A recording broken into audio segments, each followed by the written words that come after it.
Good evening friends, स्वागत है आपका अपने चैनल द स्मार्ट कैनेडा में। जी हाँ फ्रेंड, नियोजित शिक्षकों को राज्यकर्मी का दर्जा मिलना साफ हो गया है, तय हो गया है, लेकिन वो इतना भी आसान नहीं है। कई सारे पेच है और कई सारे ऐसे पेच है जो कि काफ़ी महत्वपूर्ण है आपके लिए जानना। जी हाँ फ्रेंड, आज के इस अंक में नियोजित शिक्षकों को राज्यकर्मी का दर्जा मिलने से संबंधित 1 दर्जन महत्वपूर्ण बिंदुओं पर चर्चा करेंगे। आपका कमेंट बहुत आवश्यक होगा कि इन बिंदुओं पर क्या कुछ होना चाहिए, क्योंकि सरकार अभी सुझाव मांग रही है। सीधे चलेंगे अगले स्लाइड पर और एक एक बिंदु को देखेंगे और जानेंगे क्या कुछ होने वाला है। नई शिक्षा नीति 2022 लागू कर दी गई है।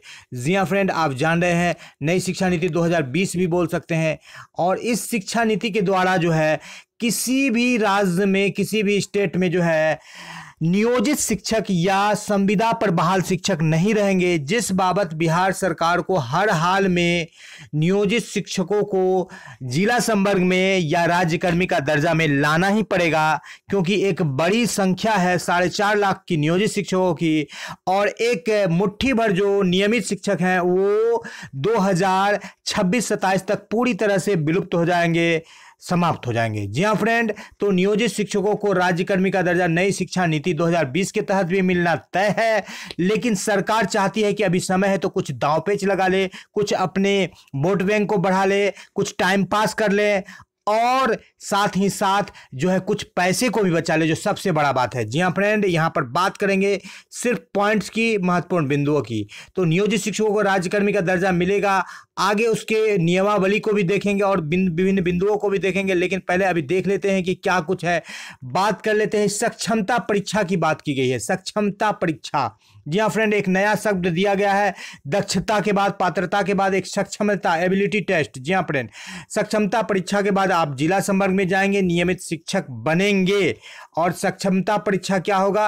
असाइंड एजेंसी के द्वारा लिया जाएगा। बीपीएससी नहीं लगी, लेकिन कोई भी एजेंसी को सरकार दे सकती, चाहे वो बीएसईबी हो, एससीईआरटी हो, कोई भी हो।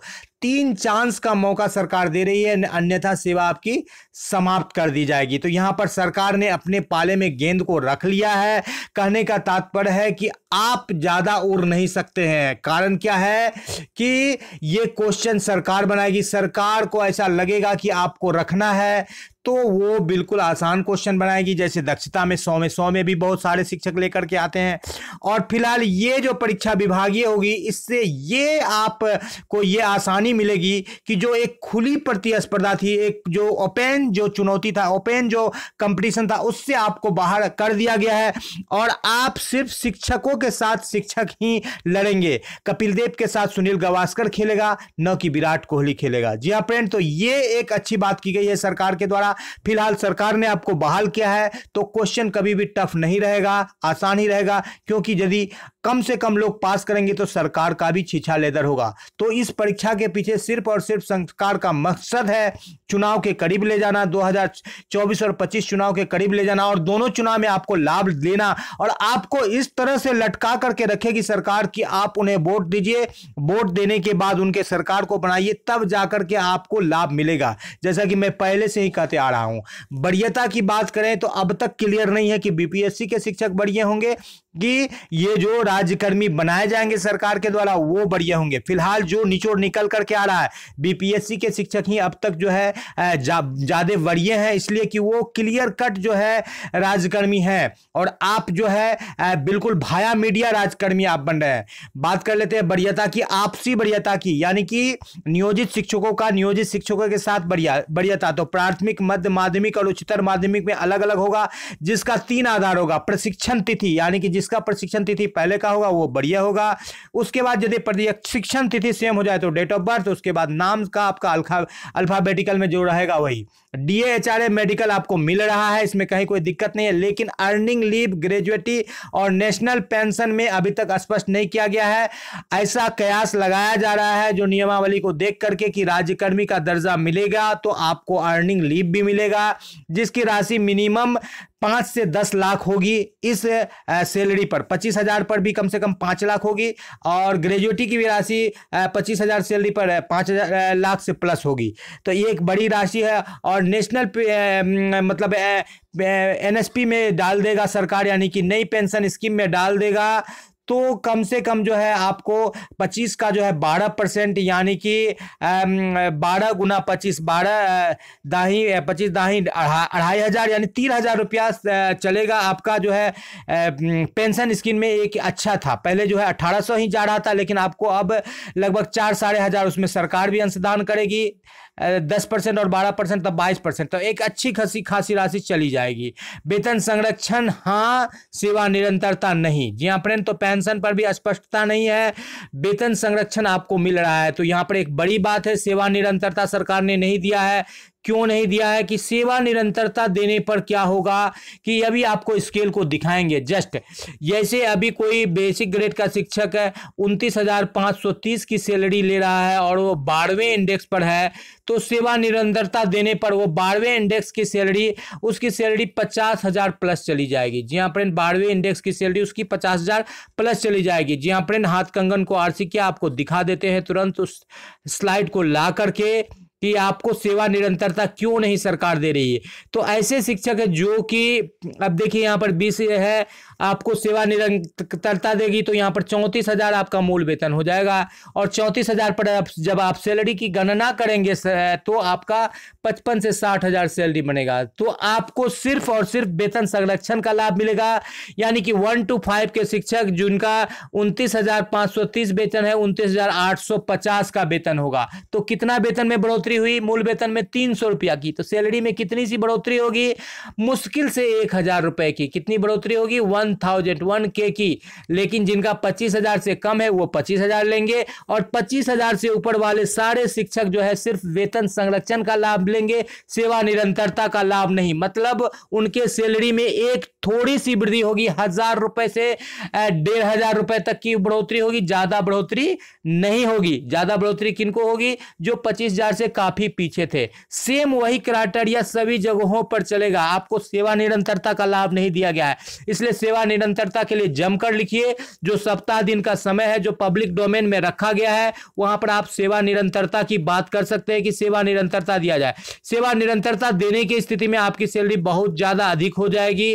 जो बीपीएससी वाले शिक्षक की तो सरकार किसी भी हालत पर सेवा निरंतरता दे नहीं सकती है। जी अपने ट्रांसफर पर भी जो बात किया जाए वो भी बिल्कुल स्पष्ट नहीं है। 1-2 बार ट्रांसफर की बात की गई है, ट्रांसफर मिलेगा। 6 to 8 और 9-10 का सैलरी को सेम कर दिया गया। वेतन संरचना भी अभी तक स्पष्ट नहीं किया गया है, जैसा कि आपको अभी हमने विसंगति दिखाया कि इंडेक्स समतुल्य जो है वेतन आपको नहीं दिया जा रहा है। जितने इंडेक्स पर है उतना इंडेक्स पर आप नहीं जा रहे हैं। सिर्फ और सिर्फ आपको वेतन संरक्षण, यानी जितना वेतन है उससे थोड़ा सा ज्यादा बढ़ेगा, वही आपको मिलेगा और उसी पर आपको संतुष्ट करना पड़ेगा। और एक बात ये भी जान लीजिए फ्रेंड कि जो सरकार ने 7 दिन तक पब्लिक डोमेन में रखा है, इस पर कुछ नहीं करना है। सरकार जो कुछ भी करना है, जो भी सुधार करने हैं, वो पहले से प्री प्लान है सरकार, और उसको करेगी। चाहे आप किसी भी मैटर पर कितनों लिख लीजिए, जो सरकार आपको देना चाहती है वही देगी, जो नहीं देना चाहती है वो नहीं देगी। चाहे आप बहुत बड़ा आंदोलन करेंगे तब ही उस चीज को आप बहुत बड़ा दबाव बना करके ही बदल सकते हैं। अन्यथा की स्थिति में सरकार का सिर्फ एक हथकंडा है, एक स्ट्रैटेजी है कि पब्लिक डोमेन में रख देना है, ताकि कोर्ट भी इस बात पर कुछ डिस्टर्बेंस कोर्ट के मैटर पर भी नहीं हो। ट्रांसफर का जो है मैटर काफी संकीर्ण है, बहुत ज्यादा खुलापन नहीं है। पूरे बिहार में ट्रांसफर की बात नहीं कही गई है। बीपीएससी से बढ़िया इस चीज को अब तक स्पष्ट नहीं किया जा सका है।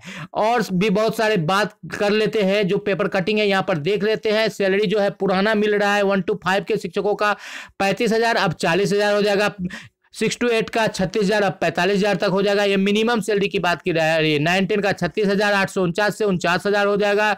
और +2 के शिक्षकों का जो सैलरी है 38,650 से 51,000 हो जाएगा। ये तो सैलरी की बात हो गई। और भी बात कर लेते हैं। प्रधानाध्यापक और प्रधान शिक्षक के लिए आपको जो है एग्जाम देना पड़ेगा। जी हाँ फ्रेंड, ये एग्जाम आपका विभागीय भी हो सकता है, बीपीएससी के द्वारा भी लिया जा रहा है। नियोजित शिक्षक को विशिष्ट शिक्षक का नाम दिया गया है। ये एक खास वर्ष इसलिए सरकार ने लिया है क्योंकि आप जो है बीपीएससी शिक्षक के बराबर नहीं होंगे, आप उससे जूनियर ही रहेंगे, उससे कमतर ही रहेंगे।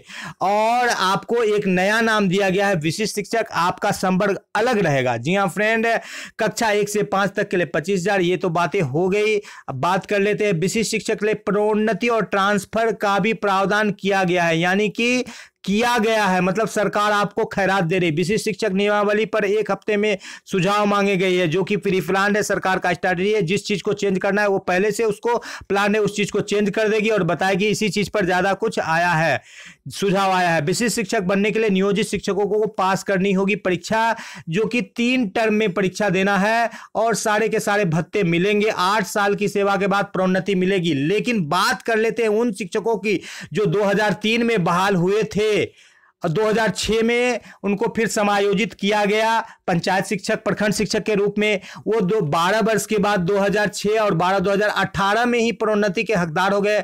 2013 में बहाल हुए स्नातक ग्रेड के शिक्षक, 5 साल था पहले, 8 साल भी मान लेते हैं, तो 2021 में ही वो प्रमोशन के हकदार हो गए। तो ये जो इनका 5 साल का एरियर का राशि निकलता है लगभग 2 लाख रुपए और इन शिक्षकों का लगभग 1 लाख रुपए, इस राशि को सरकार हजम करना चाहती है। आप सभी विद्वान शिक्षक साथियों से आग्रह करना चाहते हैं कि वो जो आपका प्रमोशन है उस राशि को बिल्कुल लड़कर झगड़कर सरकार से निकलवा लीजिए, अन्यथा की स्थिति में ये नियमावली बनाकर सरकार जो है फिर टाइम पास कर रही है और आपको जो कुछ मिलेगा मिलेगा, लेकिन ये जो प्रोन्नति की राशि है उसी से इसका जो है सैलरी जो है चल जाएगा, यानी कि एक बड़ा बचत सरकार वहां कर लेगी। विषयवार विशिष्ट शिक्षकों की वरीयता सूची बनाई जाएगी। जी हाँ फ्रेंड, और 7 दिनों के लिए आपको दिया गया है कि आप सुझाव दीजिए, जितना देना है दिल खोल करके दीजिए। जी हाँ फ्रेंड, सक्षमता परीक्षा होगी और वरीयता उसी पर जो बताया गया है उसी पर होगी। और वरीयता का मापदंड दिया गया है कि स्थानीय निकाय के रूप में प्रशिक्षित वेतनमान पाने की तिथि जो पूर्व में बताया गया है, वेतनमान 40,000 से ऊपर चला जाएगा। और इस बाबत और भी कई सारे जो है FAQ यानी कि फ्रीक्वेंटली आस्क्ड क्वेश्चन को देख लेते हैं। नियोजित शिक्षक सीधे राज्यकर्मी का दर्जा लेकर जिला स्तर के एकल संवर्ग में शामिल होंगे नहीं, शर्त है कि सक्षमता परीक्षा उत्तीर्ण होना पड़ेगा। जी हाँ फ्रेंड, वेतनमान में पुराने शिक्षकों का वेतन अधिक होगा। जिला से बाहर नया वेतनमान सीनियर व जूनियर का एक होगा नहीं, वेतन संरक्षण का लाभ मिलेगा। नया वेतनमान पुराने शिक्षकों का अधिक होगा, पुराने का अधिक होगा, लेकिन सेवा निरंतरता का लाभ नहीं दिया जा रहा। जिला से बाहर तबादला होगा या नहीं?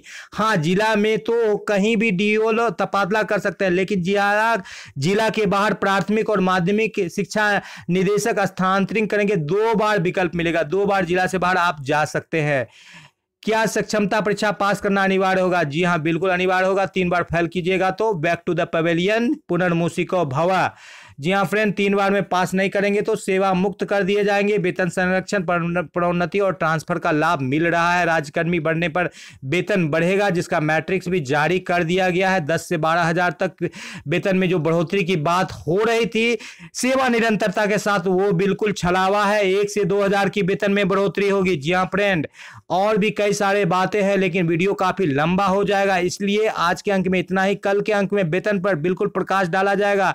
आपके जिले में भी भुगतान हो गया है तो बिल्कुल आप बताएं, और विभिन्न जिलों से भुगतान की खबरें आ रही है, लेकिन इस महत्वपूर्ण पहलू को आज प्रकाश डालना काफी महत्वपूर्ण था। वीडियो पसंद आ रहा तो लाइक कर दे। चैनल पर नए हैं या अब तक सब्सक्राइब नहीं किया है तो नीचे लाल कलर का बटन है, सब्सक्राइब कर दे। द स्मार्ट ज्ञान अड्डा आपका अपना चैनल साथी जो आपके उज्जवल भविष्य की कामना करता है। वीडियो को शुरू से लेकर अंत तक देखने के लिए आपका बहुत बहुत धन्यवाद।